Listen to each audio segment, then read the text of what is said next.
దీంట్లో నిన్న ప్రధానమైనటువంటి వార్త 25 ఏళ్ల దాకా డీలిమిటేషన్ వద్దు, జనాభా ప్రాతిపదికన చేపడితే ఒప్పుకోం, చేస్తే ఎంపీ సీట్ల సంఖ్యను మార్చొద్దు, హద్దులే మార్చాలి. ఒకవేళ ఎంపీ సీట్లు పెంచితే లోక్సభలో సౌత్ వాటా 33% ఉండాల్సిందే, కేంద్రానికి తేల్చి చెప్పిన సీఎం రేవంత్. దక్షిణాదికి అన్యాయం చేస్తే ఊరుకోం, ఇప్పటికే నిధులు పన్ను చెల్లింపుల్లో కోత, రాష్ట్రం రూపాయి ఇస్తే 41 పైసలు మాత్రమే వెనక్కి, అదే యూపీకి ₹2.73, బీహార్కు ₹9.22, ఉత్తరాదిని గౌరవిస్తాం కానీ దక్షిణాది హక్కులపై రాజుపడబోమని వెల్లడి.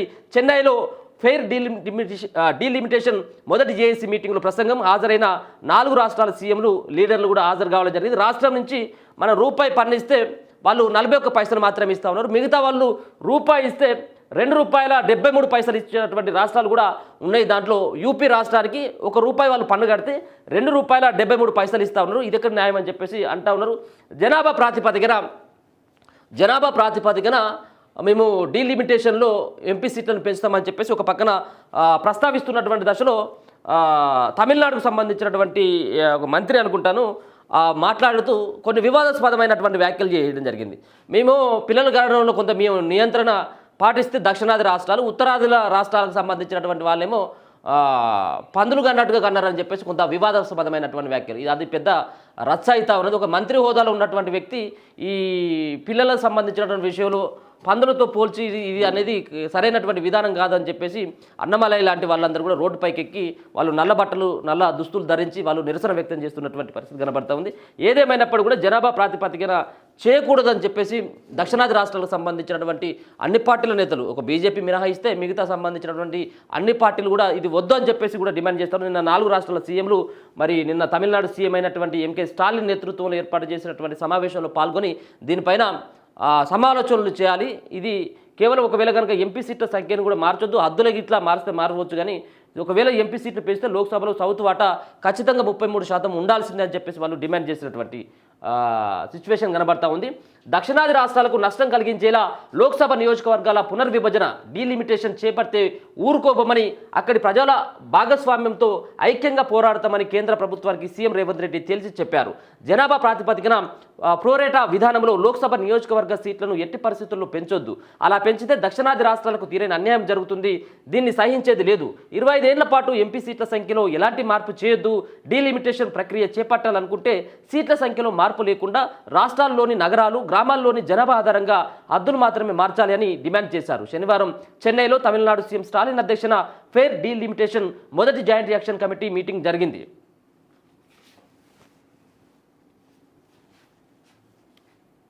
దీనికి Telangana CM Revanth Reddy, Kerala CM Pinarayi Vijayan, Punjab CM Bhagwant Mann, Karnataka deputy CM DK Shivakumar హాజరయ్యారు. వీరితో పాటు తెలంగాణ నుంచి PCC chief Mahesh Kumar Goud, BRS తరపున కేటీఆర్, వినోద్, జగదీష్ రెడ్డి అటెండ్ అయ్యారు. మీటింగ్లో సీఎం రేవంత్ రెడ్డి మాట్లాడుతూ బీజేపీ ప్రతిపాదిస్తున్న జనాభా తమాషా పద్ధతిలో డీలిమిటేషన్ చేపడితే దక్షిణాది రాష్ట్రాలు దేశంలోని రాజకీయ గలం కోల్పోతాయి, మన స్థాయి ద్వితీయ శ్రేణి పౌరులుగా దిగజారిపోతుంది. అటు ఉత్తరప్రదేశ్, బీహార్, మధ్యప్రదేశ్, రాజస్థాన్, ఛత్తీస్గఢ్ వంటి రాష్ట్రాలు దేశంపై ఆధిపత్యం చెలాయిస్తాయి, అందుకే ఎట్టి పరిస్థితుల్లోనూ మనం దీనికి అంగీకరించకూడదు అని స్పష్టం చేశారు. బీజేపీ అనుసరిస్తున్న ఈ విధానానికి వ్యతిరేకంగా దక్షిణాది ప్రజలు, పార్టీలు, నాయకులు ఏకం కావాలని ఆయన పిలుపునిచ్చారు.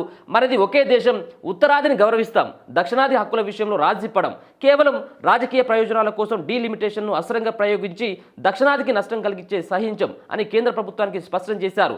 జనాభా ప్రాతిపదికన డీలిమిటేషన్ చేపడితే మంచి ప్రగతి సాధిస్తున్న రాష్ట్రాలకు శిక్ష వేసినట్లయితుందని, దీనిపై ఐక్యంగా పోరాటం చేయాలని పిలుపునిచ్చారు.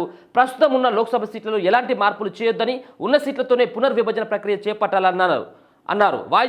వాజ్పేయి విధానం పాటించాలి, ప్రోరేట విధానం, ఇప్పుడున్న సీట్ల నిష్పత్తి ప్రకారం సీట్లు పెంచితే కూడా దక్షిణాదికి నష్టం కలుగుతుంది, ఈ ప్రక్రియ కూడా రాజకీయ అంతరాలను పెంచుతుంది అని సీఎం రేవంత్ రెడ్డి చెప్పారు. ప్రోరేట విధానం వల్ల ఎక్కువ సీట్లున్న రాష్ట్రాలకు తక్కువ సీట్లున్న రాష్ట్రాలకు తక్కువ సీట్లు పెరుగుతాయన్నారు. ఒక్క సీటుతో కేంద్ర ప్రభుత్వాలు పడిపోయిన చరిత్ర మన దేశంలో ఉందని, అందువల్ల ప్రోరేట విధానం కూడా దక్షిణాది రాజకీయ ప్రయోజనాలకు భంగం కలిగిస్తుందని సీఎం అభిప్రాయపడ్డారు.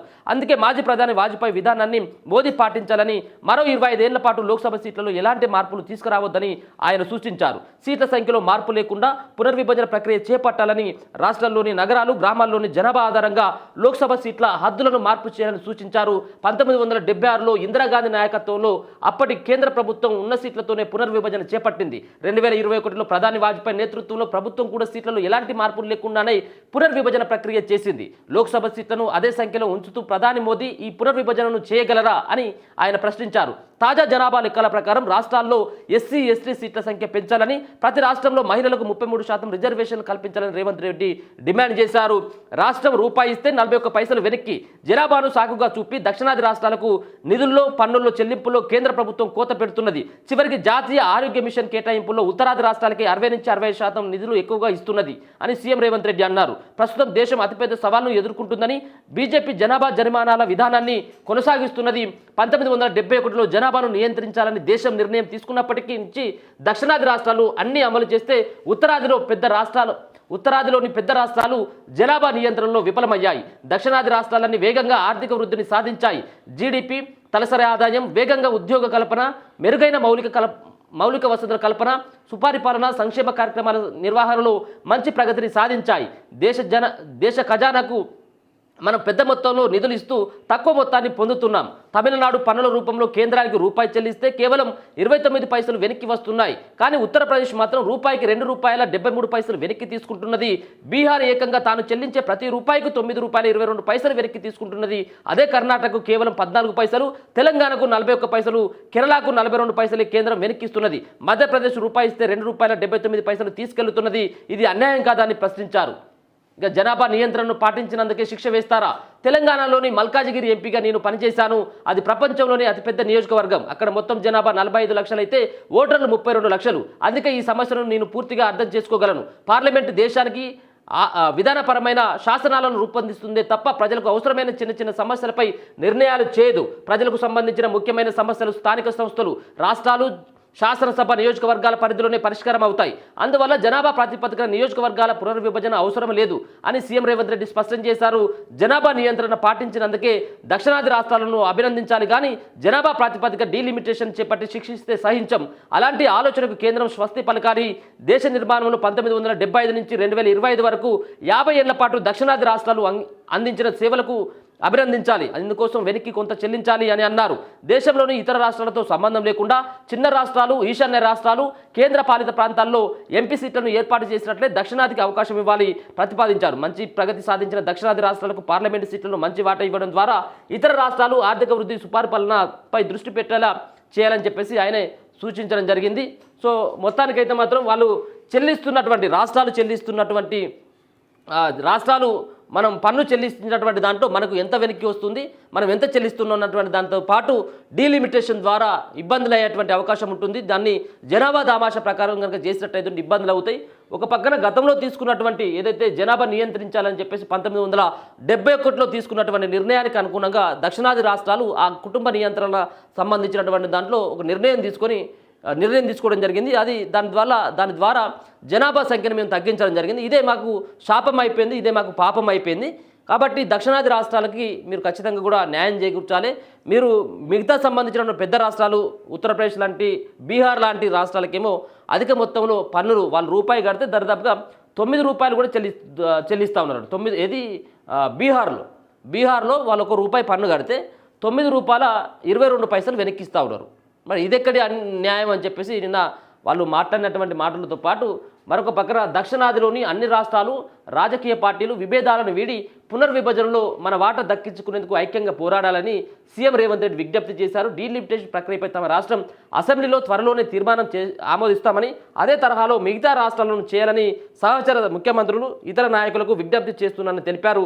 దక్షిణ భారతదేశ పౌరుల గళాలని బలంగా ఇదంతా కూడా రానున్నటువంటి రోజులలో మళ్ళీ ఎంపీ సీట్లను పెంచుకోవడం ద్వారా, ఉత్తరాదిలో ఎంపీ సీట్లను ఎక్కువ పెంచుకోవడం ద్వారా అక్కడ ఉత్తరాది రాష్ట్రాలలో ఎక్కువగా బీజేపీ పార్టీకి పట్టు ఉంటుంది. కాబట్టి దాని ద్వారా మళ్ళీ అధికారాన్ని చేపట్టవచ్చు అన్నటువంటి ఒక ఉద్దేశంతో ఒక రాజకీయ డ్రామాగా ఈ సంబంధించిన పార్టీ నేతలందరూ కూడా పేర్కొంటా ఉన్నారు. సో పేపర్ మీద కూడా చూసిన తర్వాత ఇదే నిజం కావచ్చు అని చెప్పేసి కూడా అనిపిస్తూ ఉన్నది. ఎందుకంటే మరి ఉత్తరాదికి సంబంధించినటువంటి రాష్ట్రాల్లో పెంచుకొని దక్షిణాది రాష్ట్రాల్లో ఈ పెంచకపోవడం, కేవలం జనాభా తమాషా ప్రకారం, జనాభా లెక్కల ప్రకారం, జనాభా ఉన్న దాని ప్రకారం కనుక చేసినట్టయితే ఈ రాష్ట్రాలు దక్షిణాది రాష్ట్రాలే అన్యాయానికి గురైపోతాయని చెప్పేసి వాళ్ళ యొక్క భావన. నిన్న వాళ్ళు ముఖ్యమంత్రులు మాట్లాడినటువంటి మాటలు కనుక చూస్తే న్యాయం జరిగే వరకు పోరాటం ఆగదని చెప్పేసి తమిళనాడు సీఎం ఎంకే స్టాలిన్ చెప్తా ఉంటే, దక్షిణాది రాష్ట్రాలకు డేంజర్ బిల్ అని చెప్పేసి కేరళ సీఎం పినరయి విజయన్ చెప్పిండు. ఇక సీట్ల సంఖ్యను తగ్గించుకోమని చెప్పేసి Karnataka deputy CM DK Shivakumar చెప్తే,